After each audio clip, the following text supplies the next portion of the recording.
Olá, tudo bem? Aqui é o Vinícius Martinez e hoje eu vou comentar a respeito sobre o Brasil, o nosso país aí que padece de tantos males, comentar sobre se ele tem salvação ou se ele não tiver salvação, o que podemos fazer para ao menos combater o bom combate, né, e cumprir o nosso papel enquanto cidadãos, enquanto leigos, que é o nosso dever de participar da vida política, da vida da polis. Somos animais políticos e não temos como escapar dessa realidade do ser humano. Bom, todos sabem que atualmente aí o Brasil está com problemas generalizados.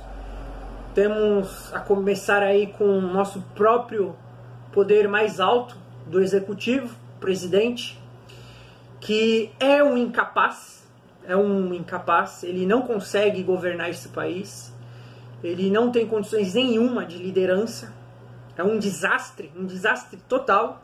Quem nega isso realmente está numa idolatria política incomensurável.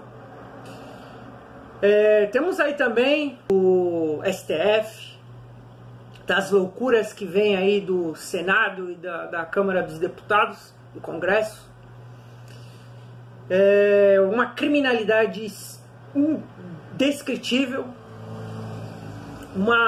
um nível endêmico de corrupção, um nível endêmico de promiscuidade, um nível endêmico de injustiças.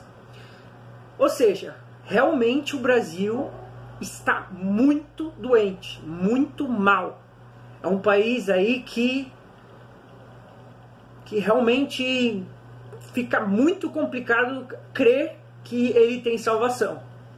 Realmente é muito difícil. O fato é que se a gente almeja querer mudar as coisas, a gente tem que começar a mudar as coisas em nós mesmos. Enquanto indivíduos, dentro de nossas casas, dentro de nossas famílias, nós temos que mudar primeiramente nós. Temos que ordenar a si mesmos, depois ordenar o que está ao nosso redor, as coisas. Afinal de contas, é o ofício do sábio ordenar as coisas, já dizia o filósofo. Ordenando a si mesmo, ordenando o nosso meio ao qual a gente está inserido, ordenando a nossa família, ordenando a nossa vida intelectual, a nossa vida de trabalho, a nossa vida espiritual. E aí realmente a gente parte para a vida política, a vida externa, digamos.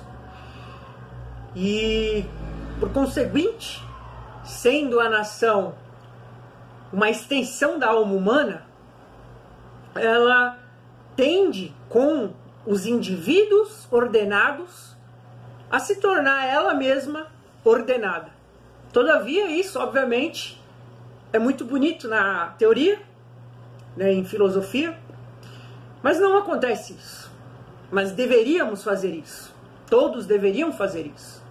O problema também do brasileiro é que ele almeja mudar o país quando ele não consegue nem ordenar a si mesmo e tampouco as coisas que estão ao redor dele. Ora, se os indivíduos como um todo, se as famílias como um todo, que são aquele conjunto de células que somadas fazem ali o país existir, digamos, que o país funcione, porque um país tem que ter famílias. Se ela estiver desestruturada, obviamente que o país também vai estar desestruturado. E de fato, os políticos, na maioria das vezes, eles estão lá porque é um reflexo do próprio povo que o colocou lá. Obviamente que há exceções, mas o fato é que boa parte dos políticos estão lá por causa do povo. Sim, os políticos, de certa forma, é um reflexo do povo. Ora, a gente sabe, é visível, que o povo brasileiro é um povo extremamente doente. Estudando as sociedades, os países com todos os defeitos, e todos os países possuem defeitos, isso é fato. Afinal, todas as pessoas, todos os indivíduos que compõem essas sociedades possuem um pecado original. Todos são pecadores. No entanto, é impressionante, é assustador avaliar o fato de que o brasileiro é um dos povos que tem uma população que não tem um senso comunitário, um senso de irmandade com o próximo, né, com o semelhante. É um povo que consegue, digamos, ferrar com a vida do seu conterrâneo. É um povo que sente prazer em ver a desgraça do seu conterrâneo. Então fica muito difícil trabalhar em cima disso, porque para que pudéssemos mudar a política do nosso país, a gente teria que mudar o povo brasileiro primeiramente. Só que essa mudança, por si mesma, ela não vai acontecer por iniciativa de centenas de milhões de pessoas. Ela tem que ter algo que force essa mudança. Tem que ter algo que inspire as pessoas a fazer o bem. Ora, é aí que entra um fato. Somente alguém que tem autoridade é capaz de fazer com que as pessoas façam o bem. Então, o poder, digamos, ele tem que ser vertical. No sentido de que, óbvio, você vai ter o inferior e o superior. Só que ele vem de cima para baixo e não de baixo para cima, como alguns tentam aí propor. Não.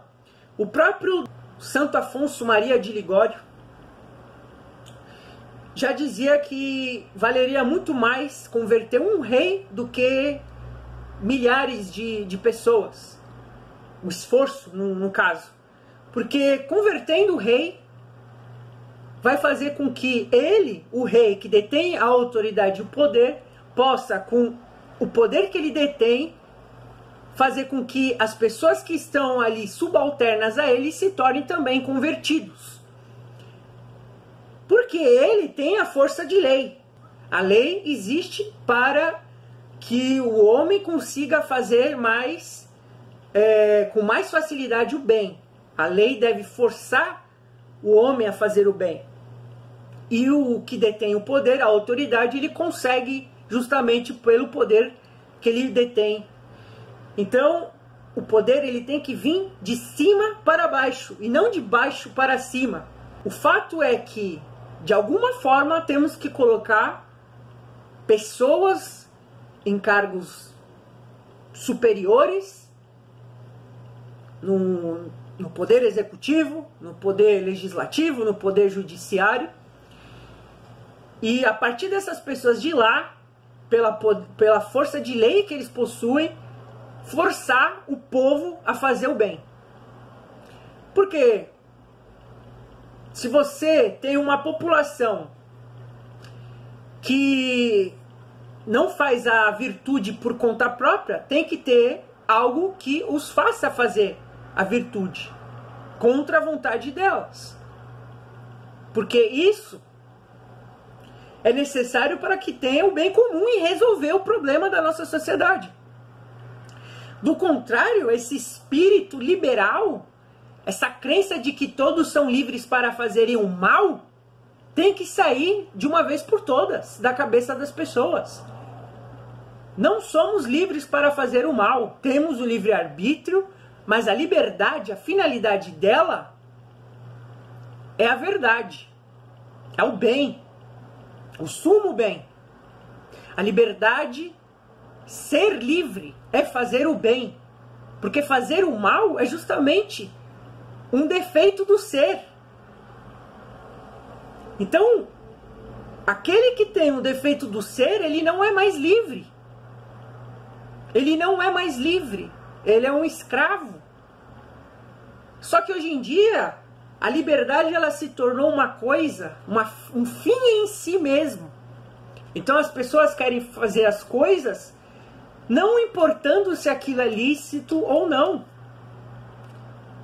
A liberdade se tornou uma deusa a ser cultuada a todo custo. Mas não somos livres para fazer o mal. A liberdade, a verdadeira liberdade é quando se faz o bem. Bom, consequentemente, temos que ter aí um regime político que priorize o Brasil e seus habitantes. E para isso, é necessário que esse regime político seja governado por pessoas que têm interesses nacionalistas. Mas isso é muito óbvio. Porque se você tiver, por exemplo, políticos que estão comprometidos com agendas internacionalistas, estrangeiras, esse país sempre vai continuar subdesenvolvido e à mercê de outras potências. E para que isso aconteça, temos que ter o apoio das pessoas, para que isso se torne possível, para que tenha pessoas que ingressem num cargo de poder. Para isso a gente precisa unir as pessoas. Só que aí temos pedras de tropeço. É aí que começa a complicar as coisas. Como unir o brasileiro, um povo que sente gozo em ver o seu conterrâneo se ferrar, um povo que assassina os seus próprios semelhantes, um povo totalmente indiferente com o próximo, um povo desunido. Bom, eu vou citar 3 tipos de laços, na verdade 4, mas esses 3 primeiros, eles são inviáveis a essa altura do campeonato. O primeiro é o laço sanguíneo, ou seja, é um laço em que as pessoas são unidas porque fazem parte do mesmo vínculo sanguíneo, ou seja, são da mesma família. Só que hoje em dia as famílias, elas são divididas. As famílias são atomizadas. É como que, por exemplo, um grupo maior, né, no caso, vamos supor que seja a família dos fulanos. E aí, dentro dessa família, tem várias outras subfamílias que fazem parte da família maior fulano. A família fulano A e a família fulano B não tem nenhum tipo de união entre eles. São desunidos. São famílias atomizadas. Elas se encontram, na maioria das vezes, basicamente para poder fazer uma festinha. Um encontro para beber cerveja, um encontro para comer salgadinho, falar de coisas frívolas, mas não existe ato de união e aliança entre essas famílias. Então, é impossível você unir as pessoas hoje pelo laço sanguíneo, é insuficiente. Não é porque, por exemplo, o fulano é primo de cicrano que ambos vão ser necessariamente amigos. Não! Não significa isso. Inclusive até mesmo entre irmãos. Não é porque o fulano A, que é irmão do fulano B, que eles vão ser unidos. Às vezes eles são inimigos, às vezes. E isso é uma realidade do mundo. O segundo laço seria o religioso. Até algumas décadas atrás, o Brasil era um país, em sua maioria, católico. Hoje não é mais. Alguns otimistas dizem que o Brasil é um dos países mais católicos do mundo e é um dos que tem a maior população católica do mundo. É mentira! É mentira, porque falar que é católico da boca para fora não é ser católico. E boa parte dessas pessoas que se dizem católicas são aquele tipo de pessoa que é católico, porque minha família era católica, eu fui ensinado a ir na missa, eu vou lá de vez em quando, isso e aquilo, blá blá blá. E a pessoa se acha católica, mas na prática ela é uma pagã. Não tem fé, não tem noção nenhuma de doutrina, é totalmente relativista, subjetivista, materialista. E esse é o bojo, a grande maioria dos católicos brasileiros é assim, infelizmente. Então o que a gente tem hoje em dia? É uma família que, por exemplo, o pai é católico, a mãe é protestante, a filha é kardecista e o filho é ateu. Ou seja, você não tem uma unidade religiosa familiar. Tampouco vai ter uma unidade religiosa na esfera política. Não tem como unir pessoas que defendem religiões diferentes, que se discordam mutuamente entre si. Descarta também o laço religioso. E aí tem um laço político. Hoje, com essa divisão absurda que temos de direita e esquerda, esse negócio idiota, cego, imbecil, das pessoas verem o mundo só sobre dois espectros, quando eles não enxergam que direita e esquerda são duas faces da mesma moeda, criadas para dividir. Então, você vai ter uma família em que o pai é de direita, a mãe é de esquerda, o filho é de extrema esquerda, a filha é indiferente. E aí? Como que fica? Aí o pai vota no presidente A, a mãe no presidente B, a filha no presidente C, o filho no presidente D. Assim prossegue a governadores, deputados e assim por diante. Você não tem uma unidade política também nas famílias.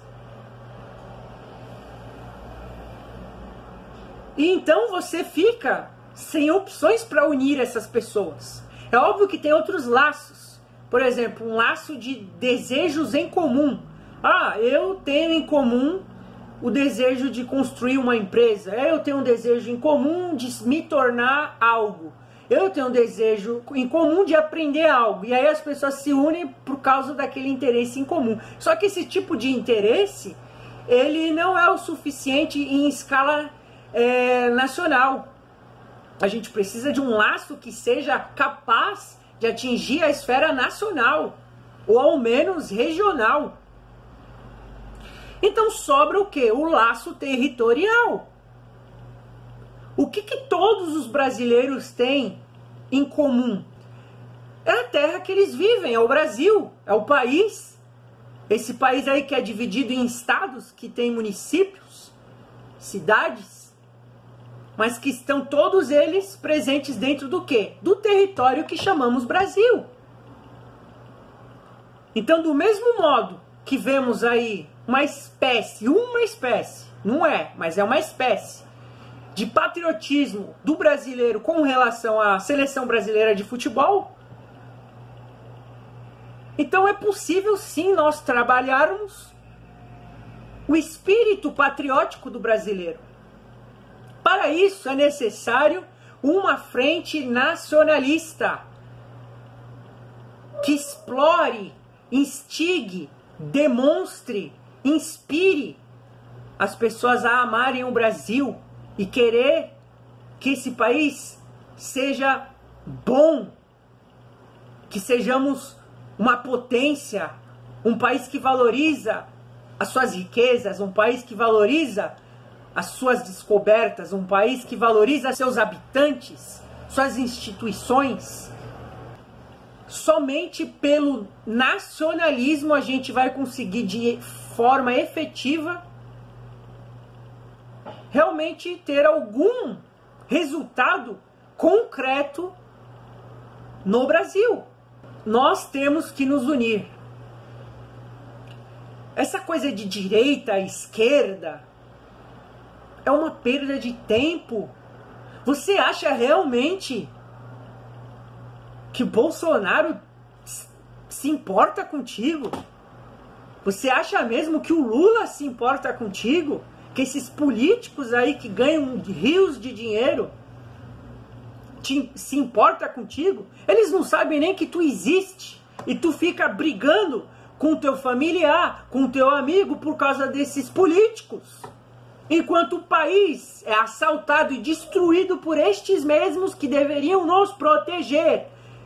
Esses que deveriam administrar o Estado, a nação, e levá-la à sua excelência.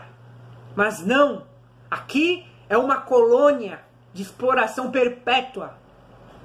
E temos que lutar contra isso de uma vez por todas. E é por isso que defendo que temos de ser nacionalistas. Temos que pensar aí numa terceira via política. Temos que repensar todos os nossos conceitos, porque esse modelo brasileiro de esquerda e direita já se provou totalmente ineficaz, já se provou totalmente falso. O Brasil precisa de uma terceira via política. Precisamos de uma frente nacional que reúna pessoas dispostas a defender essa terra, este país que foi constituído com valores ibero-católicos. Afinal de contas, somos herdeiros de Portugal e herdamos de Portugal seus valores. É óbvio que tivemos aí, durante a nossa história, diversos povos que vieram para cá. O Brasil é um país miscigenado. Teve muitos povos, alemães, italianos, holandeses, franceses. Mas, em sua essência, o Brasil é um país que provém do quê? Da Península Ibérica. Então, por exemplo, nós temos os conservadores que querem trazer um modelo anglo-saxão para o Brasil, quando a essência do país é ibérica. E isso os neoconservadores não entendem. Então vai ficar aí nesse discurso vazio para sempre. Temos de formar uma frente nacional e proteger o nosso país. Deus lhe abençoe. Salve Maria Santíssima.